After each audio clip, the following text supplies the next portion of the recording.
Shalom. Barakatah Yahweh Shem Yahweh Shai. Barakatah Yahweh Shem Yahweh Shai. Barakatah Yahweh Shem Yahweh Shai.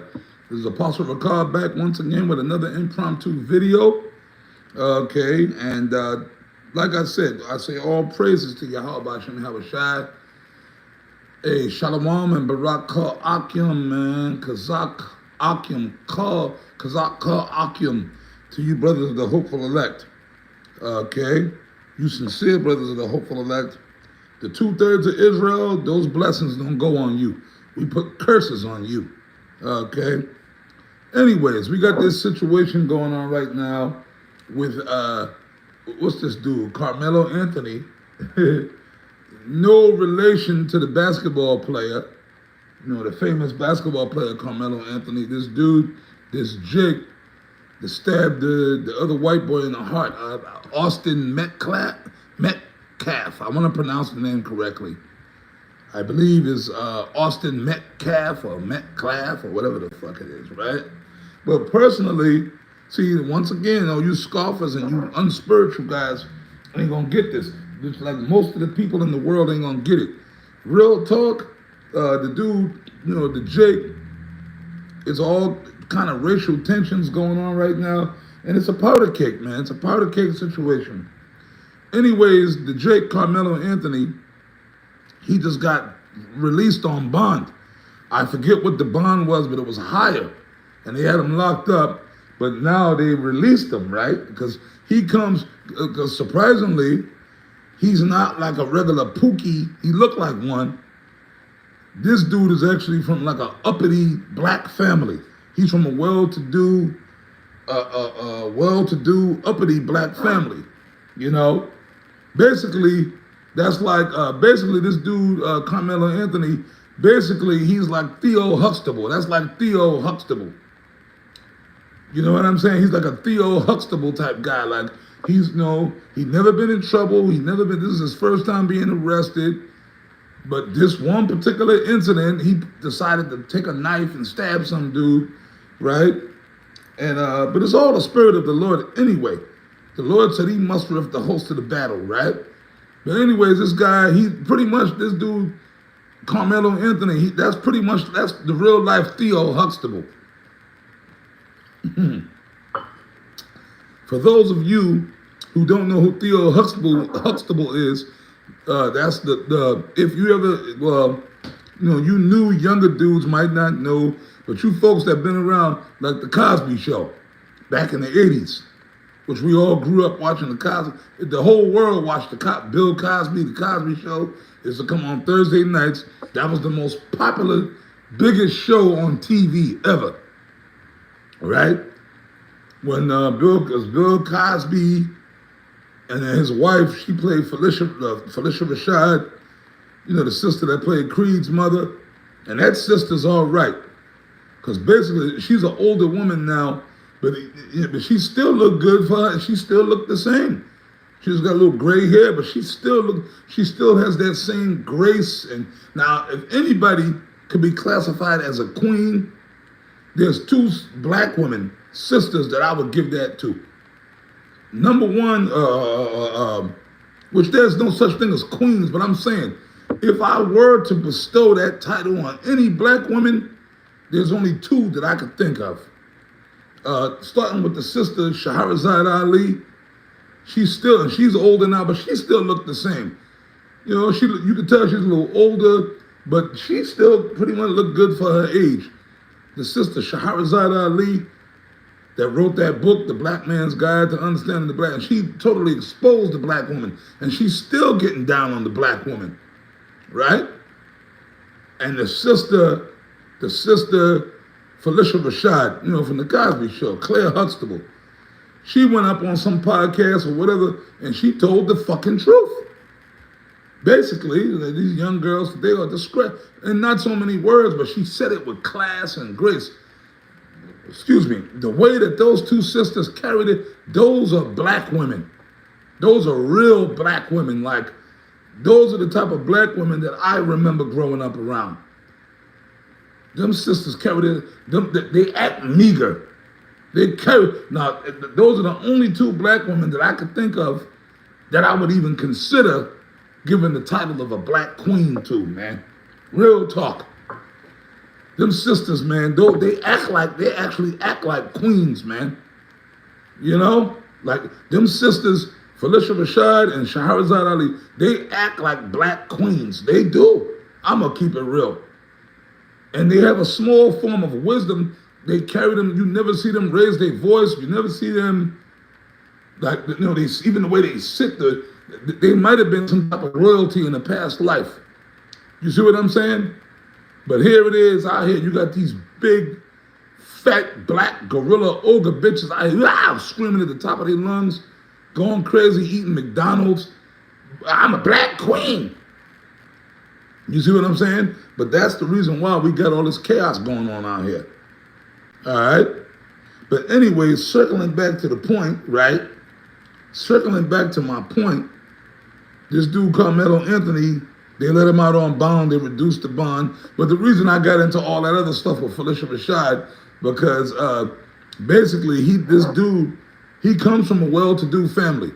Like I said, basically his family, they finally showed his family, his father's, the mother's a stay-at-home mother, she don't work. The father, I guess, is like one of them top Jakes. You know, he with suit and tie type Jake when, you know, he's doing okay. Uppity, like an uppity black family, well-to-do black family, educated. They're not from the hood, not ratchet, none of that. So basically, what's going on here is, you know, the family got money and then they raised $40,000 toward his, you know, legal fees and all that, because you got a lot of black people that's feeding into that. Yeah, good, so what? Yeah. Like a lot of, it's funny though, it's funny. A lot of black people are racist. They don't like white people. But it's funny, you niggas, you 2/3 niggas, you don't like white people when it's convenient for you not to like white people. When it's convenient, you don't like white people, but when it's convenient, then all of a sudden you'll start singing that old song, well, you know, well, no. If something happens to you personally, or you see something happen to another black person, then all of a sudden y'all become Malcolm X. Y'all become Malcolm X. Y'all see the white man, see these white motherfuckers. But when everything is cool and you niggas are doing good, you singing the praises of the white man, right?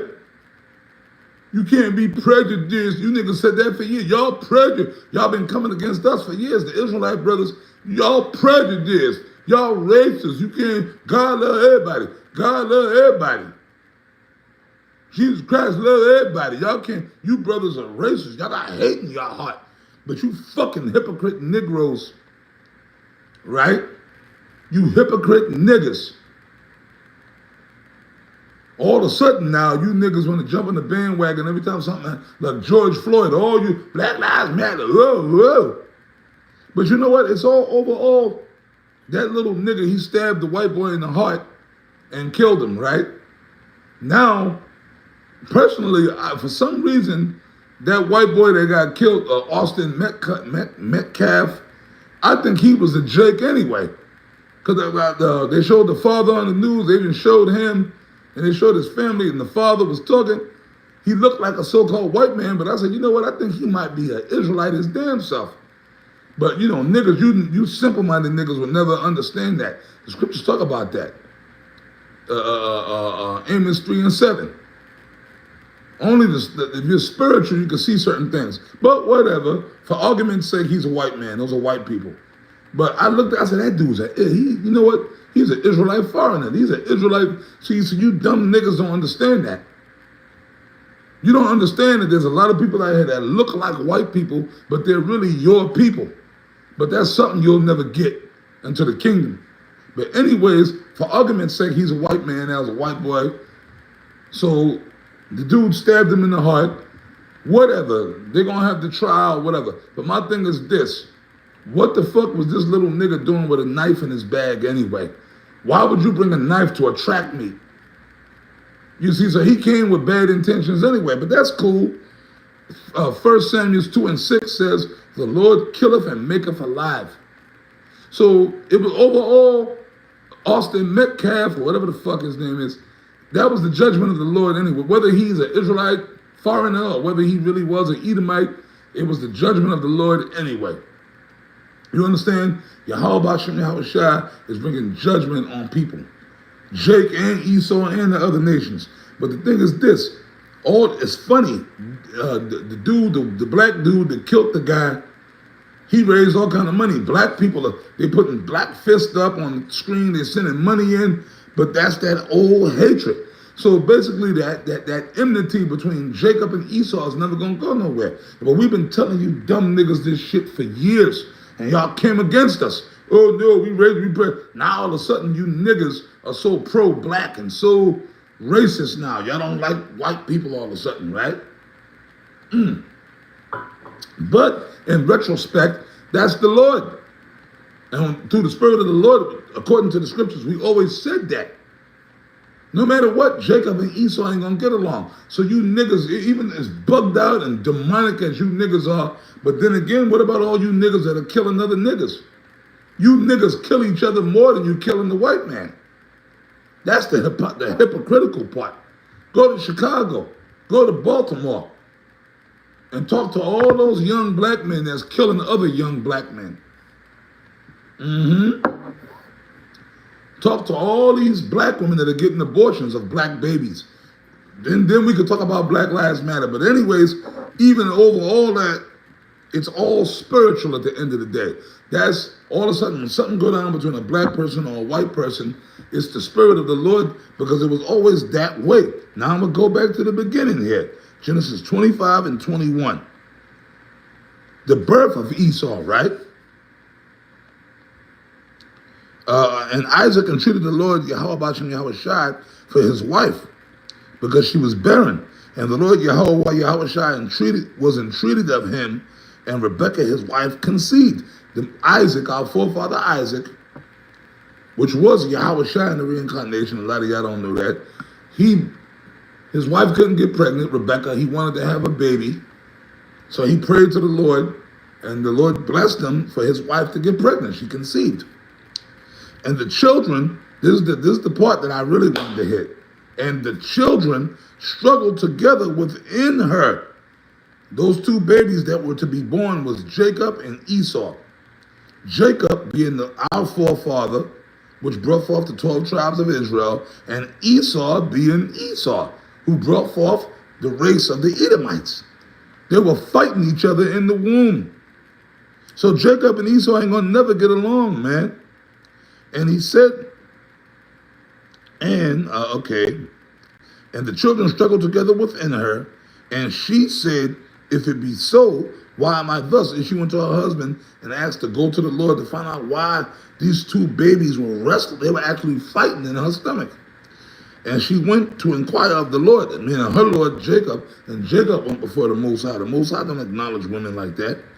And the Lord said unto her, 2 nations are in thy womb, and 2 manner of people shall be separated from thy bowels. And the one people shall be stronger than the other people, and the elder shall serve the younger. And when her days to be delivered were fulfilled, behold, there were twins in her womb. And the first, the elder, remember, came out red all over like an hairy garment, and they called his name Esau. And the other came out, and after that came his brother out and took hold on Esau's heel. He grabbed his brother Esau's foot. That was symbolic. And his name was called Jacob. Yaquab. You see that?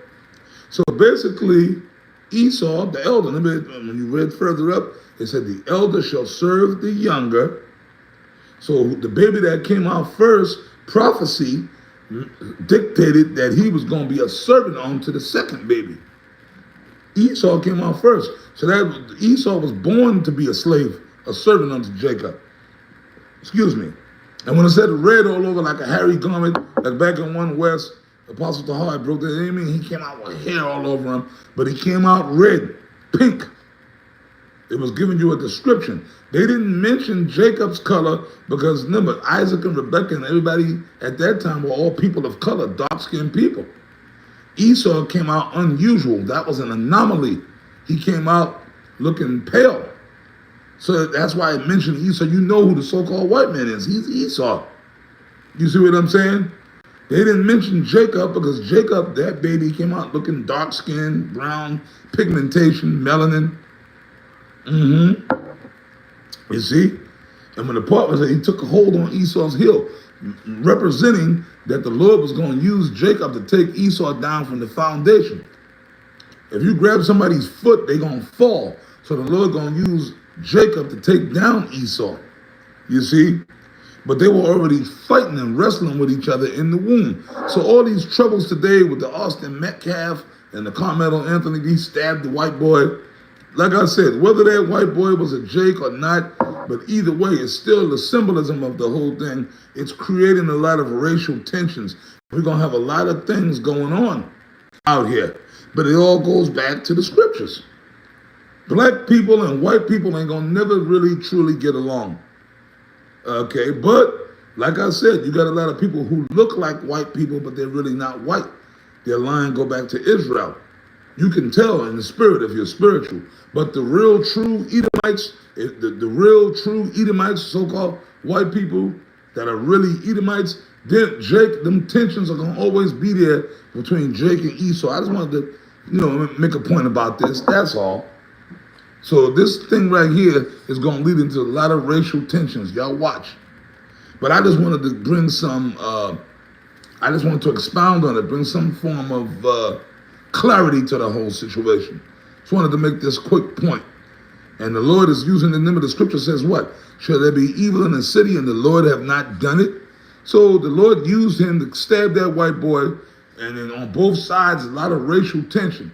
So this shit is going to build into something, man, along with everything else that's going on. You see? We always said that, man. Trouble's a time of trouble. Uproars of the people, Matthew 24. But with that, I'm going to wrap it up. I pray I made my point with this particular video. And I'll be back, Lord willing, with other videos. And I say shalom to the brothers of the hopeful elect. I pray the video was edifying. I say shalom.